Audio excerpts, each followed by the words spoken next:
Hey guys, thanks for watching. I got a bit of a blended video with some artifact hunting and some metal detecting in this one. But before we get started, I got to show you a picture. You ready for this? Check this out. See this right here?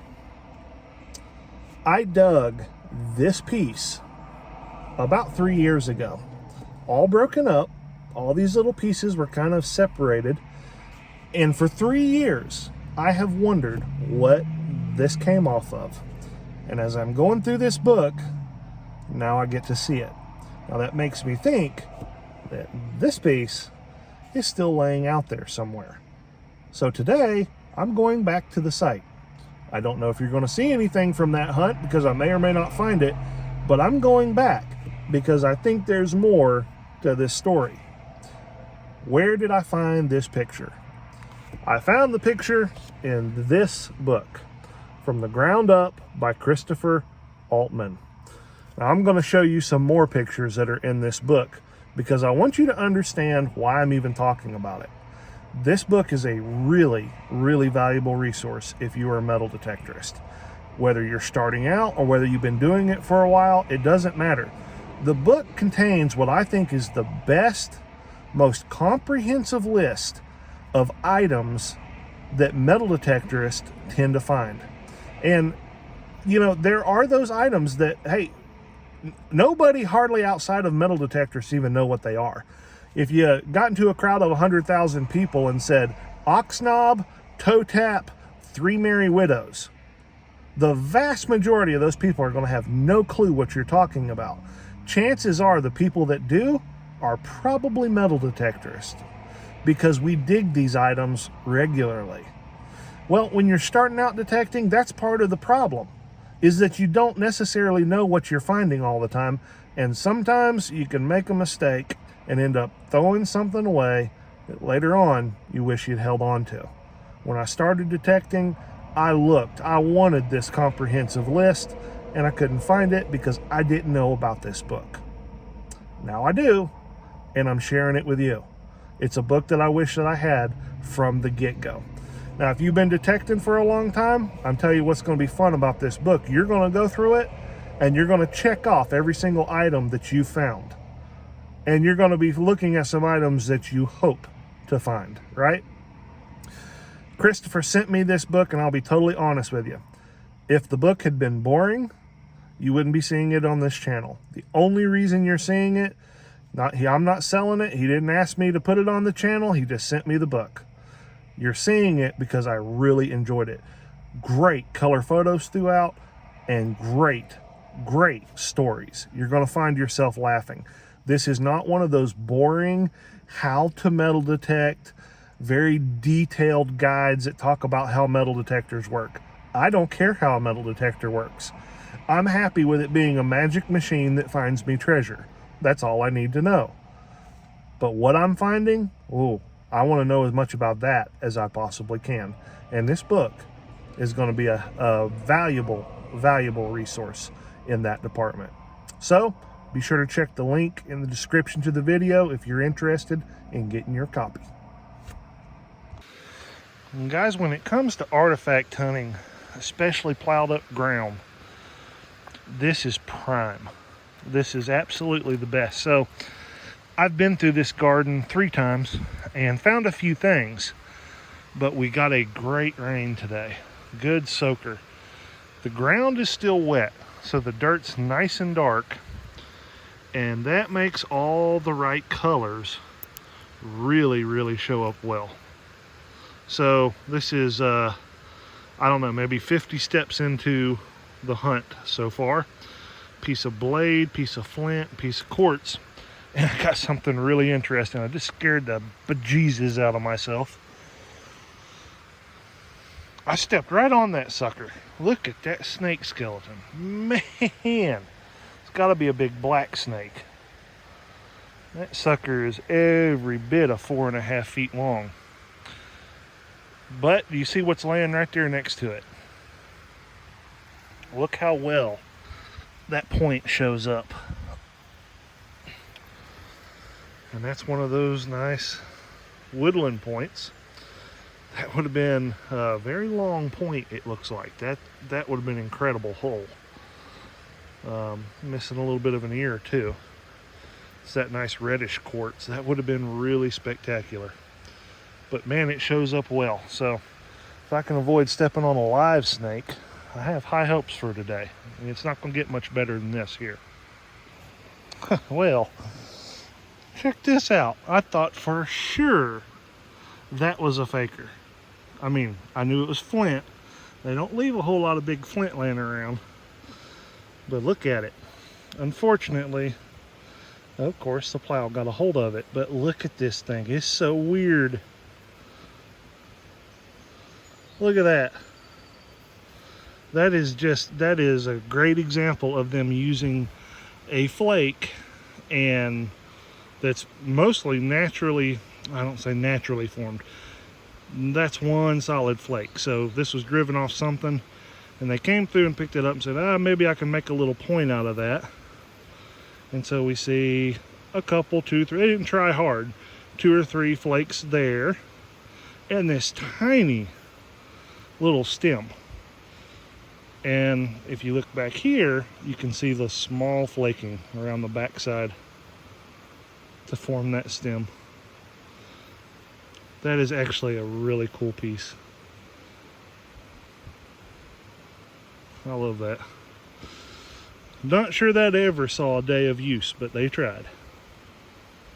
Maybe it did. I don't know. See? I told you I found a few things. And check out this. I thought this was kind of cool. I got a really good color phase on the quartz. So, of course, it starts out, if I had a piece of crystal quartz, that would be best. But that's pretty clear. And then you can kind of see how the color of that quartz changes. So that's kind of the spectrum that I look for when I'm looking for color. And oh my goodness, that little piece right there would have been so pretty. That thing may have been 3.5 inches long for all I know. Rose quartz, that is such pretty material. I really hate that one was broken. And then we got some nice chert flakes here.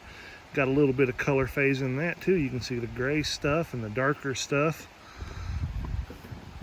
And it even fades throughout the rock. So this lighter area would have been closer to the outside or the cortex. The darker stuff closer to the middle.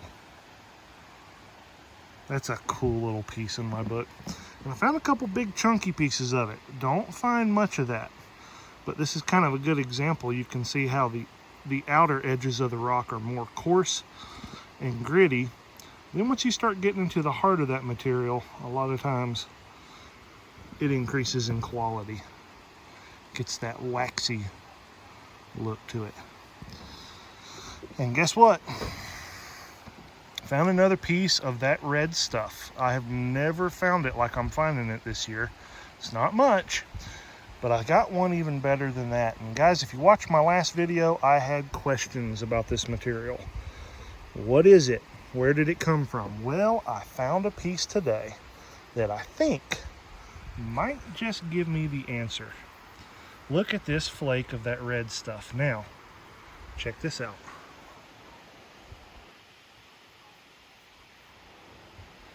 See how translucent that is? And it's got that mottled. Let me zoom you in here so you can see. That don't look too nice, does it? Look at that. See the swirls in the red? There you go.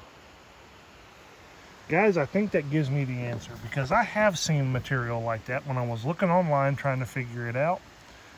And it's called jasper. Some of you guys in the comments acknowledged as much.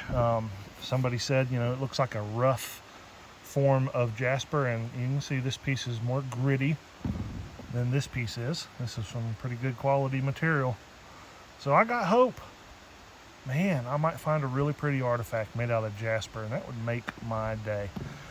Because that traveled probably from Georgia, Alabama, or Mississippi, like I speculated in that video. I don't think there's any jasper here in western North Carolina, not that I'm aware of, but there you have it. Lots of materials. You guys, first one of the year.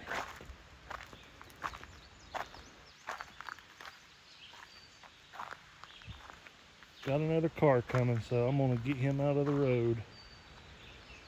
Mr. Timber Rattler. And that's a dandy. Probably about 40 inches, I guess. Alright, let me get him out of the road before somebody runs him over.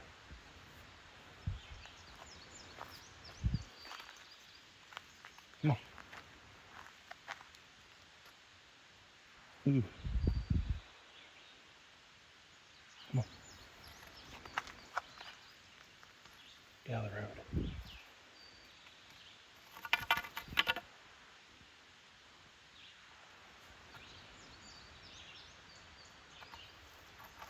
Come on.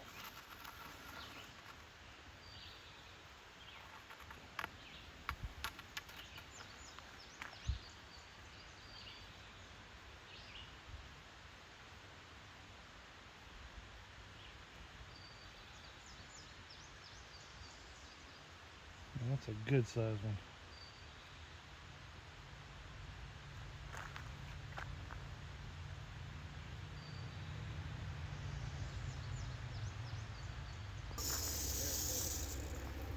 There we go.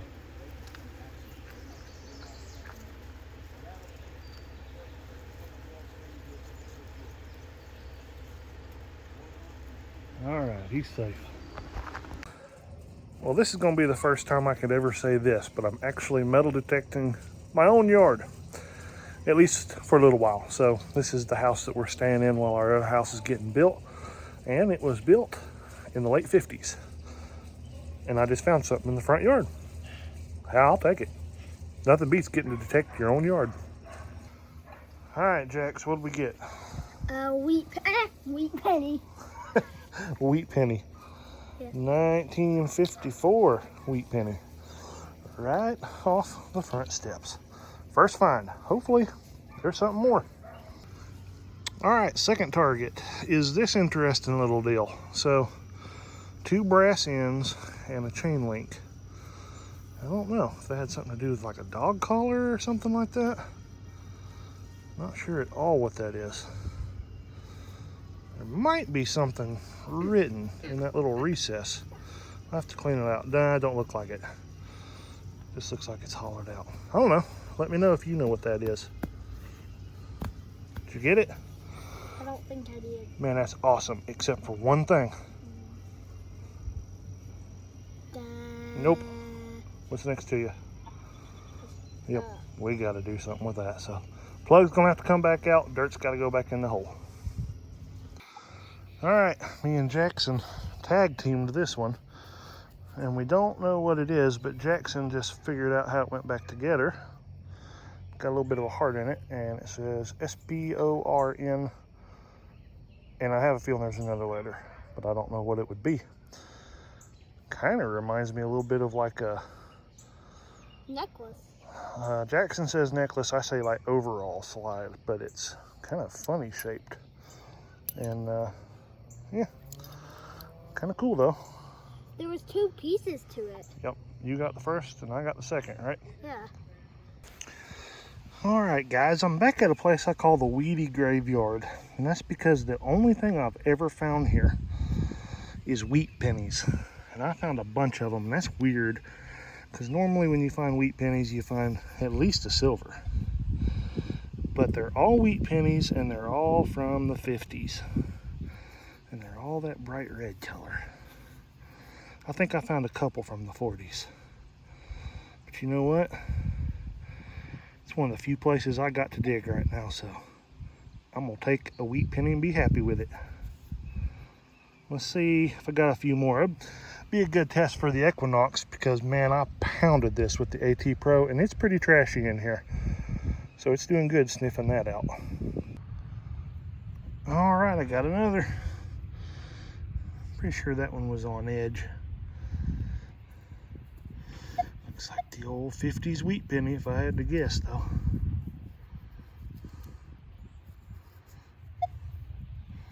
There have been a few memorials in here too though.